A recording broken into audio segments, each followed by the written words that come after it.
আসসালামু আলাইকুম ওয়া রাহমাতুল্লাহি ওয়া বারাকাতুহু।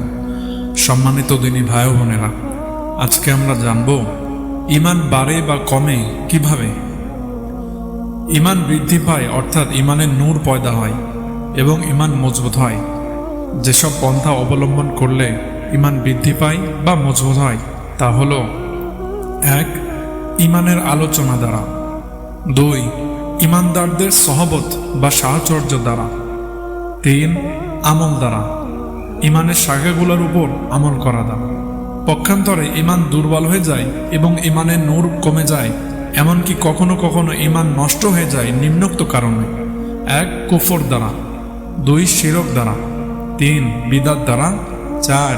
রুসুম বা কুসংস্কার পালন করা দ্বারা। 5. গুনাহ দ্বারা। যেসব কাজ করলে ঈমান বৃদ্ধি বা মজবুত হয়, আল্লাহ তাআলা আমাদেরকে বেশি বেশি সেই পন্থা অবলম্বন করার তৌফিক দান করুন। আমিন।